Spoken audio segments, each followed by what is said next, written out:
नमस्कार, आप देख रहे हैं फायदेमंद फंड्स। मैं हूं शैल भटनागर, आपके साथ जुड़ रहा हूं नोएडा स्टूडियोज से।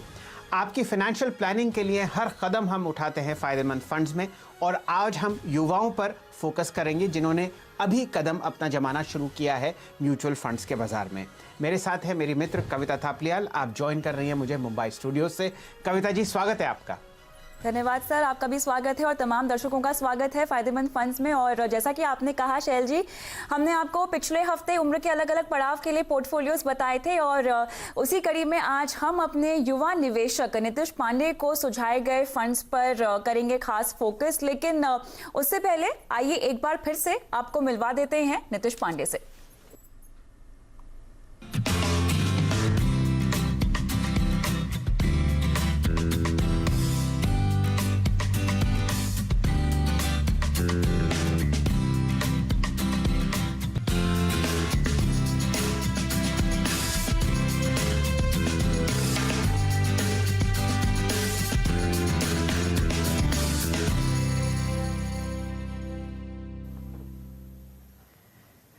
तो आप हैं नीतीश पांडे, उम्र है 25 साल, लेकिन सोच बहुत गहरी है।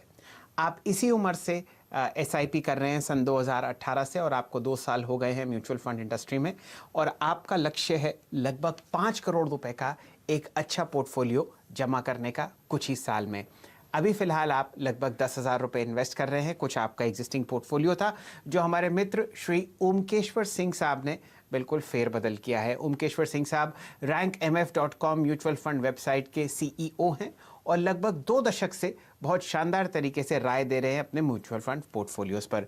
ओम जी, स्वागत है आपका। बताइए, कौन सा आपने पोर्टफोलियो सजेस्ट किया था पांडे साहब के लिए? कौन कौन से ऐसे 4 फंड्स थे जिस पर आपने उनको कहा था निवेश करना लगभग 2,500 रुपये हर महीना? जी शैलेंद्र जी, तो उनको जो चार जो दिया था वो था, एक मल्टी कैप था यूटीआई इक्विटी, एक लार्ज कैप था एक्सेस ब्लू चिप, और एक मिड कैप भी रखा था। उसमें थोड़ा सा उतार चढ़ाव तो ज़्यादा होता, लेकिन चांसेस ऑफ ग्रोथ ज़्यादा होते, इसलिए एक मिड कैप मोतीलाल ओसवाल, और एक टैक्स के लिए एक्सेस लॉन्ग टर्म इक्विटी। ये 4 फंड थे उनके लिए। जी, ओमकेश्वर जी, चारों फंड आपके सामने फिलहाल स्क्रीन पर आते हुए दिख रहे हैं आप।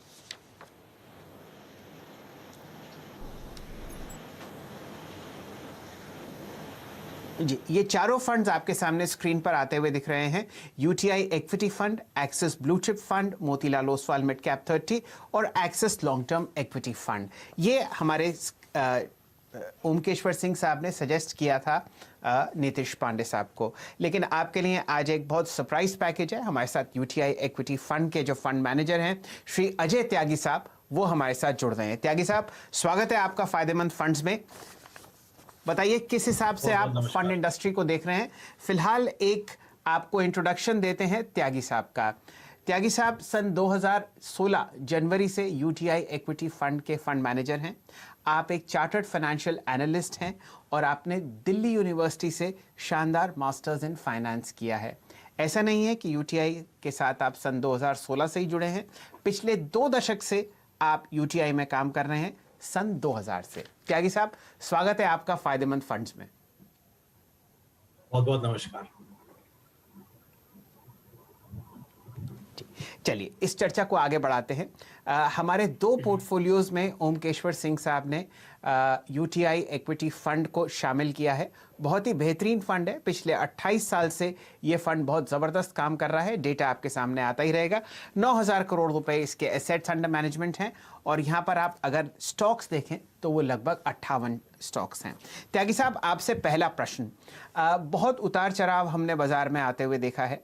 बताइए, किस हिसाब से आप देख रहे हैं कि जो एसआईपीज़ हैं वो आपको चलते हुए दिखेंगे? वॉलेटिलिटी बहुत है, लेकिन हमारा बाजार आपको मैच्योर होता हुआ दिखेगा। किस तरीके से आपको एसआईपीज़ बढ़ते हुए दिख रहे हैं या बरकरार दिख रहे हैं इस लेवल पर? देखिए, जैसा कि आपने बोला, मुझे इस बाजार में करीबन 20 साल हुए हैं, और बतौर एनालिस्ट और फंड मैनेजर 20 साल मैं यूटीआई के साथ जुड़ा रहा हूं। सबसे ज़्यादा आश्चर्यचकित बात जो इस बार रही है वो ये है कि हमने अनुमान लगाया था मार्च और अप्रैल में कि एसआईपी फ्लोज में एक अच्छी खासी गिरावट देखी जा सकती है। लोगों की जैसी प्रतिक्रिया ऐसे हर मार्केट क्राइसिस के दौरान रहती है, वो अपनी एसआईपीज रोकने की कोशिश करते हैं या फिर एसआईपी अमाउंट आधा कर देते हैं। तो हमारा भी यही कुछ अनुमान था, पर जो नतीजे पिछले 2-3 महीनों में आए हैं वो हमें ये दिखा रहे हैं कि जरूर एसआईपी फ्लोज थोड़े कम हुए हैं, लेकिन उतने नहीं जितने हम अनुमान लगा रहे थे। तो इसका एक सीधा सीधा जो हम एक आकलन कर रहे हैं वो ये है कि इंडस्ट्री जरूर कहीं ना कहीं मैच्योर हुई है और इस इंडस्ट्री के अंदर बहुत बड़ा योगदान रहा है कई लोगों का। म्यूचुअल फंड कंपनीज जो है पिछले 20 साल में उन्होंने बहुत इन्वेस्टर एजुकेशन की तरफ ध्यान दिया है। आप जैसे चैनल्स के माध्यम से आम निवेशक तक ये संदेश पहुंचा है कि इक्विटीज के अंदर बहुत ही एक डिसिप्लिन तरीके से अपना निवेश जारी रखना चाहिए। और हमारे जितने आईएफए भाई बंधु हैं उन्होंने बहुत अच्छा खासा काम किया है अपने निवेशकों के साथ बैठकर और उनको एक सही सलाह देना और एक सही दिशा दिखाना। तो इन सब के चलते ये एक बहुत ही, जैसा मैंने कहा, एक आश्चर्य वाली स्थिति उत्पन्न हुई है कि इतना बड़ा क्राइसिस देश में आया और मार्केट्स गिरे, लेकिन एसआईपी फ्लोज उतने नहीं गिरे, बल्कि जो टोटल फ्लोज हम कह सकते हैं वो पॉजिटिव ही रहे हैं और मजबूत रहे हैं। बिल्कुल त्यागी जी, आपके कई सारे इंटरव्यूज भी मैंने पढ़े हैं जहां पर आपने हमेशा निवेशकों को इस तरह के बाजार में अपनी एसआईपीज, अपने निवेश को बरकरार रखने की सलाह दी है, उन्हें मोटिवेट किया है, एनकरेज किया है। लेकिन यूटीआई इक्विटी स्पेसिफिक सवाल में पूछना चाहूँ तो मल्टी कैप फंड है, तो यहाँ पर किस तरह की स्ट्रैटेजी और फिलॉसफी आपने अपनाई है अक्रॉस दी कैटेगरीज? किस तरह का एक्सपोजर है? खासतौर से इस तरह के बाजार की हम बात करें तो चुनाव एक फंड मैनेजर के लिए काफ़ी ज़्यादा चैलेंजिंग हो जाता है। तो कैसे आप चुनाव कर रहे हैं? जी बिल्कुल। देखिए, मूल रूप से हमारी जो फिलॉसफी है उसकी नींव बंधी हुई है और उसकी नींव टिकी हुई है ये 2-3 चीजों पे।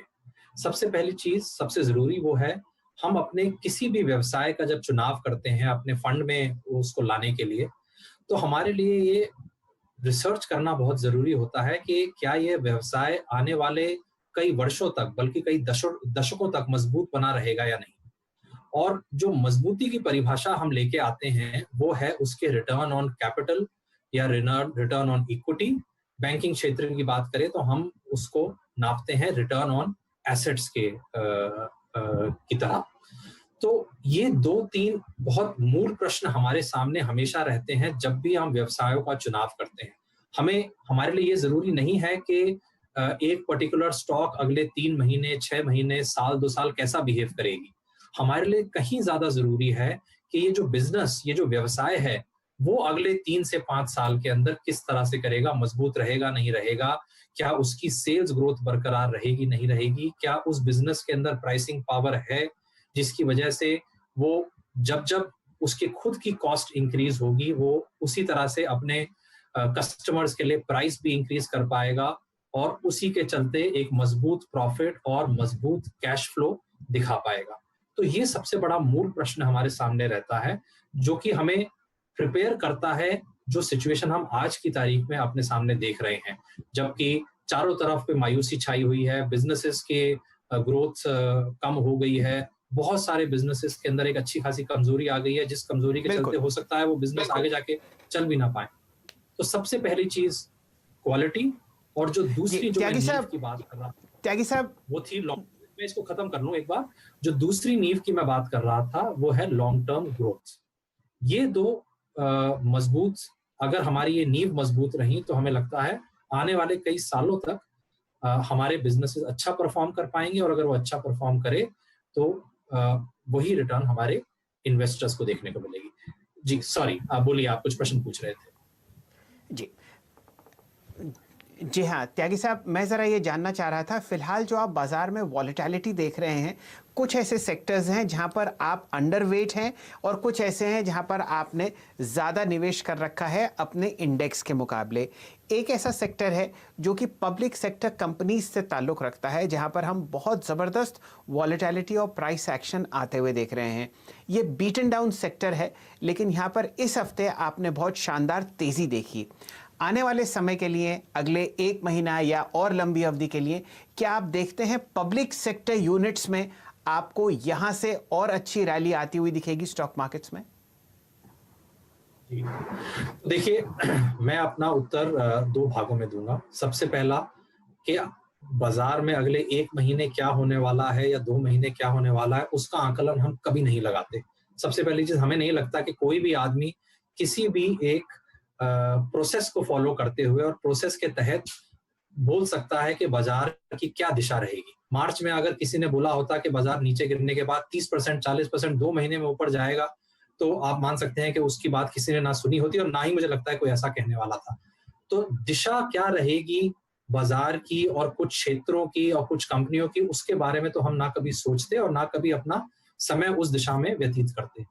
दूसरी जरूरी चीज, आपने बोला कि पीएसयू कंपनीज कैसा करेंगी। देखिए, मैंने आपको इससे पहले प्रश्न में उत्तर दिया था कि हमारे जितने भी रिसर्च है वो केंद्रित रहती है कि व्यवसाय मजबूत रहेगा या नहीं, व्यवसाय प्रॉफिटेबल है या नहीं, व्यवसाय में ग्रोथ आएगी या नहीं, उसी दिशा में व्यवसाय की मैनेजमेंट कितनी स्ट्रांग है या नहीं। अब मैं ज्यादा नहीं बोलना चाहूंगा, लेकिन आप अपने आप अनुमान लगा सकते हैं कि इन चारों प्रश्नों का उत्तर जब आप एक पीएसयू के संदर्भ में ये पूछेंगे तो शायद जवाब नकारात्मक रहेगा। त्यागी जी, यहाँ पर केमिकल सेक्टर को लेकर किस तरह का आपको लगता है कि प्रेडिक्शन या आपका स्टैंड रह सकता है? खासतौर से अगर हम चाइना के मद्देनजर बातों को समझना चाहें तो फैक्ट्रीज जो हैं वो मूव हो जाएंगी, सप्लाई चेन्स यहाँ पर काफ़ी हद तक डाइवर्सिफाई होगा। क्या आपके मुताबिक अब एक्शन रहेगा फंड का? देखिए, बिल्कुल सही। जरूर ऐसा हो सकता है कि जो इस वक्त वैश्विक स्तर पे जो स्थिति चल रही है जियोपॉलिटिक्स में, उसके चलते और टैरिफ वॉर्स जो चल रहे हैं अमेरिका और चीन के बीच में, उसके चलते कुछ फैक्ट्रीज और कुछ ग्लोबल कंपनीज, मैं कहना चाहूंगा, अपनी फैक्ट्रीज चीन से निकाल के कुछ और मुल्कों के अंदर लगाना चाहेंगे। भारत उनमें से एक मुल्क जरूर रहेगा। इसमें दो चीजों का हमें ध्यान रखना है। सबसे पहली चीज, देखिए, केमिकल क्षेत्र के अंदर कुछ ही कंपनीज हैं जिन्होंने पिछले दशक में एक अच्छी खासी प्रॉफिटेबल ग्रोथ दिखाई है। ग्रोथ बहुत कंपनीज ने दिखाई है, लेकिन प्रॉफिटेबल ग्रोथ केवल कुछ ही कंपनीज ने दिखाई है। तो पहले तो आपको अपना पूरा ध्यान उन कंपनीज पे केंद्रित रखना है। दूसरा, उनमें से आपको चुनाव उन कंपनीज का करना है जो अब बहुत ही एक बड़ा साइज हैंडल करने की क्षमता रखते हैं। जाहिर सी बात है, अगर आप मान लीजिए फर्ज करिए 1000 टन प्रोड्यूस कर रहे थे और ग्लोबल स्तर की बहुत बड़ी कंपनियां अपनी फैक्ट्री उठा के चाइना से हिंदुस्तान में लाना चाहेंगी, तो वो 1000 टन की जगह आपको शायद 10,000 टन बनाना पड़े। क्या आप में उतनी क्षमता है? क्या आप उतने बड़े प्लांट बहुत जल्दी लगा सकते हैं? क्या आपकी बैलेंस शीट उतनी स्ट्रांग है कि वो ये सब खर्चा झेल सके और उसके बावजूद प्रॉफिटेबल रहे? तो इन सब प्रश्नों का उत्तर लेने के बाद ही आपको फाइनली कुछ एक कंपनीज का चुनाव करना पड़ेगा जो इस अपॉर्चुनिटी को बखूबी एक्सप्लॉइट कर सकती हैं। चलिए त्यागी साहब, आप बहुत ही शानदार तरीके से समझा रहे हैं कि केमिकल सेक्टर में आपको क्यों तेजी आती हुई दिख रही है।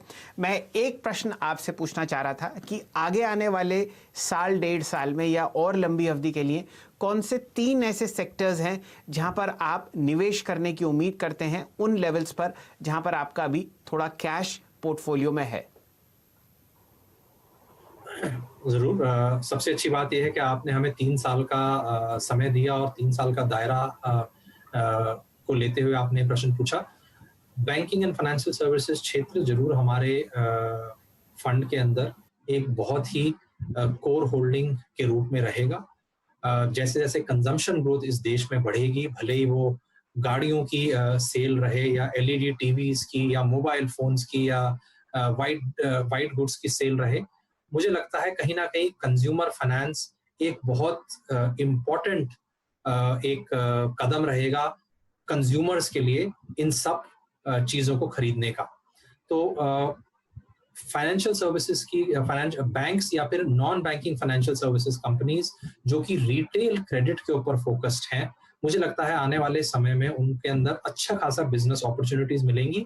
और अगर वो बहुत स्ट्रॉन्ग क्रेडिट क्वालिटी को अपने सामने रखते हुए बिजनेस कर रहे हैं, स्ट्रॉन्ग अंडरराइटिंग क्वालिटी को अपने सामने रखते हुए अपना बिजनेस बढ़ा रहे हैं, तो जाहिर सी बात है वो वैल्यू भी क्रिएट करेंगे और उनकी मार्केट कैपिटलाइजेशन भी बढ़ेगी। दूसरा सेक्टर जो मुझे लगता है इस वक्त बहुत ही ज्यादा बीटन डाउन है, बैंकिंग सेक्टर में तो पिछले केवल 2-3 महीनों के अंदर गिरावट देखी गई, लेकिन ऑटो सेक्टर में पिछले 2 साल से गिरावट का दौर जारी है और इस पेंडेमिक और इस कोविड के चलते वो दौर जारी रहा भी है लास्ट 2-3 महीने। इस क्षेत्र के अंदर भी हमारा ये मानना है कि ट्रांसपोर्टेशन, जब भी कोई इकोनॉमी बढ़त की तरफ जाती है और निजी आय लोगों की बढ़ती है, क्योंकि इकोनॉमिक एक्टिविटी और इकोनॉमिक ग्रोथ की वजह से पर कैपिटा इनकम या फिर निजी इनकम आप कहीं बढ़ती है, लोग पब्लिक ट्रांसपोर्ट के साथ साथ निजी ट्रांसपोर्ट भी लेते हैं। तो इंडिया के अंदर आज की तारीख में केवल 2% कार पेनिट्रेशन है। 100 में से केवल 2 लोगों के पास खुद की कार्स हैं। यही आंकड़ा अगर आप इमर्जिंग मार्केट्स का देखें तो करीबन 15% लोगों के पास निजी गाड़ियां हैं, और अगर आप डेवलप क्षेत्र के मुल्कों पे जाएं, डेवलप कंट्रीज पे जाएं, तो यही आंकड़ा 40% है। जाहिर सी बात है कि 2% से ऊपर उठ के हम कभी ना कभी 3 और 5 और 7 की तरफ बढ़ेंगे, और ये एक मूल कारण है हमारे बहुत सकारात्मक होने का इस क्षेत्र के प्रति। हमें लगता है passenger cars as well as two wheelers, दोनों ही कंपनीज, दोनों ही सेगमेंट्स के अंदर, ऑटो सेक्टर के अंदर, ऑटो क्षेत्र के अंदर हमें आने वाले कई सालों तक और दशकों तक ग्रोथ देखने को मिलेगी।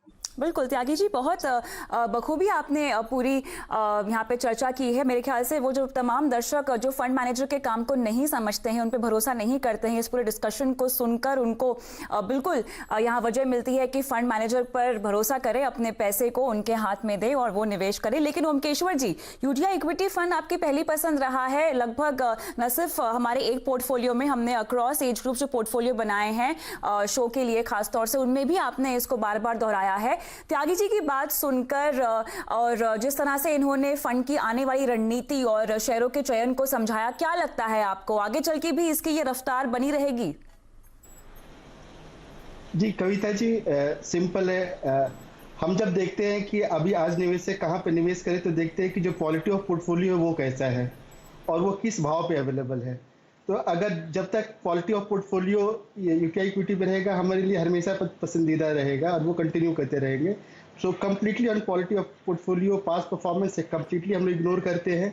केवल देखते हैं कि आज का पोर्टफोलियो क्या है, उसका मार्जिन ऑफ सेफ्टी क्या है, उससे अपॉर्चुनिटी जो है वो होने का काफ़ी हाई रहता है, वो देख करके हम लगते हैं। और कंसिस्टेंटली जब से रैंक एम हम लोगों ने चालू किया है, तो करीब 1.5-2 साल से हमने देखा है कंसिस्टेंटली टॉप 5 फंड में हमेशा रहा है। बाकी सब ऊपर नीचे आए गए, लेकिन ये कंसिस्टेंसली बहुत अच्छा पोर्टफोलियो मेंटेन करके रखा है। और टर्नओवर रेशियो बहुत ही कम है, यानी कि आप ये जैसे सोच सकते हो कि जो स्टॉक्स ये लेते हैं उसको बार बार नहीं बदलते। तो इसके कारण भी ये समझ में आता है कि इनका जो कन्विक्शन है कि इन्वेस्ट कर करके पैसा कमाया जाए, तो वो कन्विक्शन काफ़ी अच्छा है। तो वो सब देखते हुए प्लस इनका TER भी डिसेंट है। ये सारा चीज़ जो देख करके ये लगता है कि ये फंड काफ़ी अच्छा है और इसमें कोई भी रिटेल निवेशक लगा करके अच्छा वेल्थ क्रिएट कर सकता है। चलिए, इसी नोट पर त्यागी जी बहुत बहुत शुक्रिया समय निकालकर आज CNBC आवाज़ और फायदेमंद फंड से जुड़ने के लिए। हम रुकेंगे छोटे से ब्रेक के लिए और ब्रेक के उस पार नीतीश पांडे के पोर्टफोलियो पर डालेंगे नजर और साथ ही आपके तमाम सवालों के जवाब भी देंगे। अगर आप अपना पोर्टफोलियो बनाना चाहते हैं तो कौन सा आपका फंड पहला होना चाहिए, इसकी भी राय लेंगे ओमकेश्वर जी से इस छोटे से ब्रेक के बाद।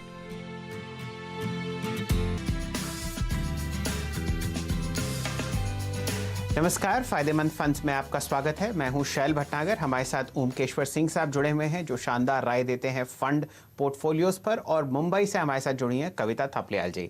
हमारी आज कॉलर हैं रत्ना जी। रत्ना जी, आप अपना पहला इन्वेस्टमेंट करना चाहती हैं, बताइए क्या अमाउंट लगाना चाहती हैं और कितने लंबे समय के लिए आप ये इन्वेस्टमेंट चालू रखेंगी हर महीने?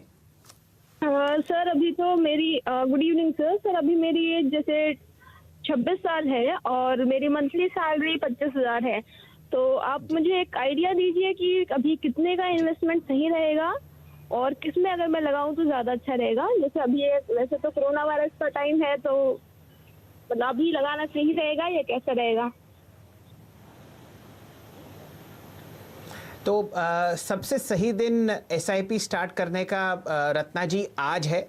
आप बेहिचक होके पैसे लगाएं और मेरे ख्याल से अगर आप 10% अपनी सैलरी का इन्वेस्ट करते हैं तो आपको फंड बताएंगे ओमकेश्वर जी कि किस में आपको एक शानदार SIP शुरू करना चाहिए। सिंह साहब बताइए, कोई आपको स्टॉक पसंद आ रहा हो रत्ना जी के लिए?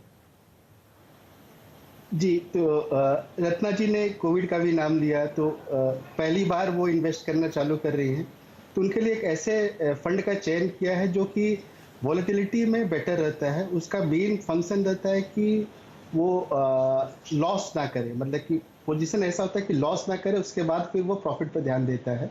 तो एक DSP क्वांट फंड है, वो एक थीमेटिक फंड है, और उसका अगर आप देखोगे तो वो पिछले 1 साल से काफ़ी शानदार परफॉर्मेंस भी दिया है। और इसका जो क्वालिटी ऑफ पोर्टफोलियो है बहुत अच्छा है। इसमें जो एक्सपेंस रेशियो है वो बहुत कम है। इसमें जो रिस्क में जैसे बताया कि चूँकि ये क्वांट फंड है तो रिस्क को काफ़ी अच्छे से मैनेज करता है।